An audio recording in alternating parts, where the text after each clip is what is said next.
Bonjour à tous, dans cet enregistrement, on va parler ensemble des moteurs de recherche internes sur les sites internet, que ce soit e-commerce, mais aussi les sites classiques. En fait, je vais vous donner 9 petits conseils pour améliorer les performances de votre moteur de recherche. Alors pourquoi c'est important de s'y mettre? Parce qu'en fait, il y a certaines études qui indiquent qu'un moteur de recherche peut contribuer jusqu'à à peu près quasiment 14% du chiffre d'affaires d'un site e-commerce. Et, et à mon avis, s'il y a des notions de taille, couleur, des choses comme ça, ou des gros moteurs comme Amazon, c'est énormément du chiffre d'affaires parce que les personnes y passent d'abord par ce moteur et pas forcément par des annonces publicitaires, du référencement naturel, etc. Donc, il y a aussi une étude qui indique qu'un bon moteur de recherche convertissait 1,8 fois plus qu'un mauvais moteur. Donc c'est super important de travailler sur ce moteur de recherche, parce qu'en fait moi, je sais qu'à l'époque quand je travaillais chez un site internet e-commerce qui vendait des logiciels et des jeux vidéo, on avait fait des grosses optimisations sur le moteur de recherche qui permettait en fait d'avoir un catalogue qui était beaucoup plus gros, retrouver plus facilement les, les références, que ce soit de l'autocomplétion, des approximations, des choses comme ça. Et même actuellement sur conseilmarketing.com, si en fait, par exemple, vous arrivez sur une page qui n'existe pas, une page qui est morte, en fait, il y a une petite redirection qui permet en fait de renvoyer vers une page qui est similairement proche. Et ça, c'est super utile parce que il y a toujours des pages un petit peu QR ou des choses comme ça. Ou alors, quand par exemple, il y a des mots-clés, différents mots-clés qui sont sur la page, et ben en fait ça redirige vers une page similaire. Pareil, quand il y a une image qui est brisée, qui est cassée, et ben en fait ça rapproche vers l'image la plus proche. Et donc ça évite d'avoir des liens trop brisés, d'avoir toujours quelque chose qui arrive. Alors pour faire des recherches, en fait, il y a plusieurs moyens, hein. Il y a le moteur de recherche classique, voilà. Il y a le moteur à facettes qui permet de faire des recherches avec différents critères, taille, couleur, etc., etc. Et puis après, des moteurs un peu plus évolués comme comme ceux qu'on trouve avec des recherches booléennes, on, or, etc., etc. Mais ça, vraiment, le type du moteur dépendra vraiment du type d'acheteur. Vous avez certains acheteurs qui connaissent le produit acheté, voient la référence exacte, et pour eux, en fait, ce qui est important, c'est de leur laisser un moteur de recherche avancé qui permet de trouver des références voulues ou des produits, etc., etc. Et il y a ceux en fait qui sont plutôt là pour avoir un guide d'achat. Et ces gens-là sont plutôt sur comment choisir un produit, comment choisir par exemple une télé, comment choisir, je sais pas, un ordinateur ou des choses comme ça. On est vraiment cette optique de guide d'achat. Et ça, en fait, c'est vraiment dans des, c'est quasiment pas un moteur de recherche d'ailleurs, c'est plutôt un guide d'achat avec un indicateur. Donc, il faut vraiment penser aux deux. Parfois, en fait, on pense trop au moteur de recherche parce qu'on se dit, ouais, la personne, elle sait ce qu'elle veut. Mais parfois, en fait, il faut au contraire la guider et l'aider à choisir parce que souvent, ce non-choix, en fait, ou cette absence de choix fait que la personne ne va pas pouvoir prendre la décision tout de suite et qu'elle repoussera plus tard.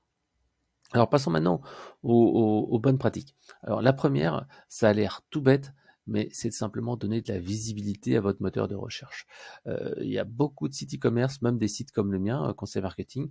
Eh ben, j'ai travaillé souvent sur le moteur de recherche pour le faire apparaître de manière beaucoup plus visible, parce que autrement, quelle va être l'attention des gens? Ils vont arriver sur le site, ils vont pas trouver ce qu'ils recherchent, ils vont repartir et vont utiliser Google pour rechercher. Et à ce moment-là, vous avez perdu le client, parce qu'il y a très peu de chances que Google vous remette encore dans les résultats. J'ai fait un petit comparatif, par exemple avec Sarenza, où en fait le moteur de recherche était en haut à droite, alors avec certes un petit grisé qui indique que recherchez-vous, et il y a une différence avec Spartoo, qui a un moteur de recherche qui est bien au centre, avec une invitation à rechercher une marque, un produit, et pas dire que recherchez-vous. Les gens peuvent taper donc un type de produit, une marque de produit, etc., etc. Donc ça, c'est quelque chose qui est important. Le moteur de recherche doit être vraiment très très visible et très gros. Si vous allez par exemple sur Amazon, vous allez voir que le moteur de recherche est en haut et la taille qu'il prend est énorme. Si vous comparez par rapport au moteur de Sarenza ou de Spartoo, ils sont beaucoup plus petits. Donc en fait, c'est vraiment important d'avoir de la taille et si possible au moins 30 caractères dans la fenêtre de recherche pour pas brider les personnes sur leur recherche, leurs mots-clés, parce que si vous leur laissez, on va dire 20 caractères, 10 caractères, les gens vont être intuitivement limités. Alors que si vous leur donnez plus de caractères, en fait, ils vont tout simplement taper plus de choses. Deuxième conseil, ne proposez pas forcément un moteur hyper complexe, hein, dès le départ. Essayez plutôt de faire quelque chose de simple, puisqu'en fait la personne n'est pas là pour cocher 50 boutons ou des choses comme ça. Et c'est là en fait que le moteur de recherche, je trouve, de Sarenza est assez sympa parce qu'en fait, il vous permet de choisir avec différentes catégories sur un même écran, les différents éléments tels que pointure, taille, etc., etc. Et avec des petits curseurs qui permettent en fait de choisir. Donc, il faut vraiment penser en mode, je dois réduire la friction dans le parcours client je dois essayer d'aider la personne à choisir ses filtres. Par exemple, on peut choisir moins de filtres, plus de filtres, parce qu'on sait très bien que, par exemple, pour choisir une chaussure, la partie confort, on s'en fout un petit peu. Par contre, la partie âge, ça peut être sympa de le rajouter si on cherche par exemple des chaussures pour un ado ou des choses comme ça. Donc il faut, là c'est l'idée est intéressante de dire je veux plus ou moins de filtres. On sait qu'il y a toujours des prix, il y a la couleur, il y a le genre, la catégorie, éventuellement une marque ou des choses comme ça qui font qu'on va choisir. Et après on peut rajouter d'autres critères. Autre point, c'est l'autocomplétion. L'autocomplétion, c'est super intéressant lorsque vous avez des gens qui savent pas trop un petit peu ce qu'ils veulent, et ça aide en fait, comme dans Google, à orienter les gens sur le bon produit. Donc ça, l'autocomplétion pour moi, c'est quasiment indispensable désormais pour inciter les gens à trouver le bon produit. Autre erreur, et là on est plutôt dans l'erreur, c'est la lisibilité. En partie lisibilité, parfois on se dit bah ok c'est bon, ça marche, c'est nickel mon moteur de recherche, sauf que, en fait on n'a pas testé sur mobile. Et si on est sur mobile, il peut y avoir parfois des petits problématiques. Par exemple, si vous avez un chat ou un chatbot, en fait le chatbot peut vous remettre en plein milieu de l'écran et faire en sorte que l'écran n'est plus très lisible. Donc là encore une fois, attention, le live chat peut être ou le chatbot peut être un petit souci. Donc vérifiez toujours les interfaces et que c'est pas trop problématique. Autre point aussi, autre astuce, c'est la recherche sur les avis clients. On le voit de plus en plus et c'est quasiment systématique, mais pourtant dans les sites internet un petit peu anciens, la recherche en fait sur les avis n'apparaît pas, alors que c'est un des critères fondamentaux pour trouver un produit. Donc n'hésitez pas à l'ajouter. Autre point également, c'est les filtres supplémentaires. Donc on a parlé tout à l'heure de filtres sur différentes catégories. N'hésitez pas à les ajouter sur des choses qui ont d'importance dans l'acte d'achat. Si vous allez par exemple sur le site Back Market là d'occasion, en fait vous allez voir que vous allez pouvoir par exemple faire des tris selon le processeur, selon des choses comme ça, mais mettez en avant et au plus haut ce qui est le plus important. Parce que le problème, c'est que si vous ne mettez pas dans l'ordre, les gens, en fait, ils vont pas faire l'effort d'aller rechercher tout en bas la catégorie qui est le plus importante. Donc, mettez au départ en haut ce qui est le plus important, souvent c'est le prix, et après, en fait, mettez différents éléments. Par exemple, pour Back Market, il y a au début l'année de sortie. L'année de sortie, c'est sympa, mais je trouve que c'est plutôt un tue-l'amour plutôt qu'un critère important. Ce qui est plutôt important, c'est par exemple la qualité de l'ordinateur, parce qu'en fait, ils ont 3 niveaux. Je crois que c'est ancien, neuf, quasi neuf et un peu abîmé. Et ça, c'est un critère super important. Et ils devraient le mettre en avant parce que c'est un critère spécifique de leur site internet. Mettre l'année de sortie, au contraire, moi je dirais que c'est plutôt un tue-l'amour parce que si on voit des PC qui sont de 2018, de 2017 ou 2019, on se dit waouh, c'est des PC qui ont 2 ans, 3 ans, 4 ans, 5 ans, j'en veux pas de ce PC-là. Alors que s'il y avait ce critère-là qui était à la fin, et on était plutôt sur des critères qui étaient l'état du produit, la puissance, la mémoire, les gens seraient peut-être tentés d'aller acheter quand même ces produits-là. Voilà. L'autre point, c'est d'analyser ce qu'on appelle les internautes, en particulier les tendances et les nouvelles recherches. En fait, ce qui se passe, c'est que il y a des gens qui tapent des choses nouvelles, ils tapent avec des erreurs, des choses comme ça. Donc en fait, il faut toujours compléter et mettre à jour son moteur de recherche pour voir qu'est-ce qui n'est pas sorti, qu'est-ce qui n'est pas arrivé. Par exemple, il n'y a pas très longtemps, je travaillais sur un site internet du domaine des jouets. Et en fait, on voyait bien que les nouveaux jouets tels que les pop-it ou les choses comme ça étaient très régulièrement demandés. Et donc, en fait, il faut vérifier s'il n'y a pas des nouveaux produits stars comme ça sur lesquels on passe à côté. Et comme ça, on peut voir si c'est quelque chose qui est intéressant. Donc, soit vous utilisez votre moteur interne, soit vous pouvez utiliser aussi, si vous avez la recherche Google, vous pouvez utiliser la moteur Google, etc., etc. Vous pouvez également aussi faire des fautes d'orthographe. Vous verrez, si votre moteur de recherche ne le permet pas, la recherche par les fautes d'orthographe, c'est vraiment important parce que parfois, les noms de marques, les noms de produits, les gens, ils se trompent un peu et ça peut faire des ventes, en fait, tout simplement. Voilà. Autre point, faites toujours des A/B testing de vos optimisations.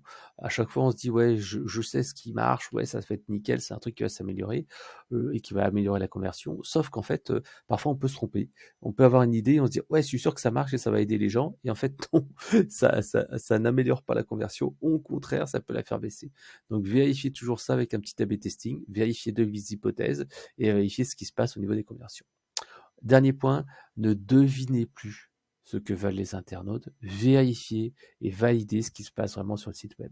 Ça, en fait, je le vois super souvent, c'est les gens qui disent « Ah tiens, j'ai une idée, on va sortir ça ». Le problème, c'est qu'en fait, ils essayent de se mettre à la place des clients sur leur propre idée à eux, mais c'est pas forcément ce qui se passe dans la réalité. Et c'est pour ça, en fait, qu'il faut utiliser des outils de mouse tracking ou d'enregistrement de l'écran qui permettent, en fait, de voir comment les internautes agissent et interagissent sur le site web. Alors, ces outils-là, en plus, coûtent pas très cher. Vous avez en fait Hotjar, Lucky Range, même Yandex, qui est une alternative à Google Analytics et qui permet de faire l'enregistrement d'écran. Vous avez SmartLook, enfin bref, vous en avez plein d'outils comme ça. Et ces outils, en fait, vous permettent d'enregistrer donc votre site internet et ce que font les internautes, soit quelques heures, soit quelques dizaines de minutes si vous avez beaucoup de trafic. Et vous verrez exactement ce que font les internautes, ce qu'ils font ou pas, en particulier sur l'usage du moteur de recherche. Alors ça, c'est du qualitatif. C'est pas forcément possible d'aller analyser par exemple 500, 700, 800 visites de moteur, mais vous en faites quelques-unes. Généralement, lorsque vous avez fait une vingtaine d'analyses de visites, déjà vous avez une petite idée de ce qui marche pas. Si vous montez, allez à 50 analyses, déjà vous aurez quelque chose qui sera assez proche de la vérité. Et si vous passez à 100 petites analyses déjà, vous aurez quand même une vision qui va être assez sympa parce qu'au bout d'une centaine, mine de rien, vous verrez, enfin pas sans visite, hein, sans usage du moteur de recherche, hein, je précise. À ce moment-là, vous aurez quand même une très très bonne vision de ce que font les gens. Et donc, en fait, voilà, ça vous permettra de voir ce qui se passe. Et lié à ça, bien sûr, je disais précédemment que on n'a pas forcément la science infuse et les meilleures idées. Ça n'empêche pas aussi d'aller copier les meilleurs de la classe. Vous avez des gens comme Amazon, Facebook, etc., ou des gros sites e-commerce qui dépensent des milliers et des milliers d'euros en ergonomie, en design, etc., etc. Donc, inspirez-vous des meilleurs. S'ils ont un budget R&D et les moyens de faire appel à des designers UX, vous n'avez pas forcément les moyens, mais par contre, vous pouvez regarder ce qu'ils font et vous avez comme ça accès direct à leurs résultats.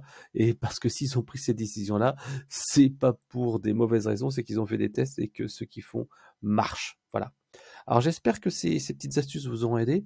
Ce que je vous propose, c'est découvrir plus d'astuces et de conseils lors du webinaire que je vais co-animer le 16 novembre prochain.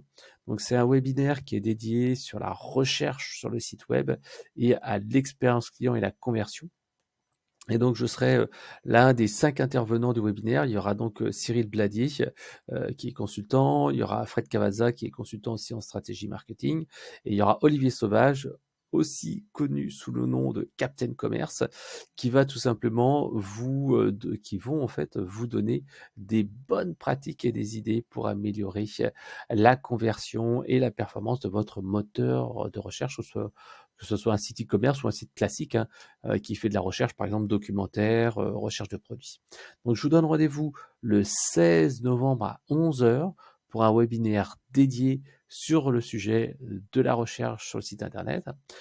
Si vous voulez vous inscrire, c'est très simple, vous allez sur le site internet Conseil Marketing et puis vous tapez études moteur de recherche ou moteur de recherche, voilà, et vous verrez en fait le contenu et l'article. Vous aurez également aussi les résultats d'une étude qui a été menée sur la conversion et l'optimisation des moteurs de recherche et les impacts que ça peut avoir en termes de business. Donc une étude qui a été menée sur les marketeurs français. De mon côté, moi, je parlerai de bonnes pratiques et je vous donnerai 4-5 exemples concrets avec aussi des battles. Si j'ai un petit peu de temps, je vous ferai peut-être une battle, par exemple Fnac versus Amazon ou Spartoo versus Sarenza au niveau des bonnes pratiques. Voilà.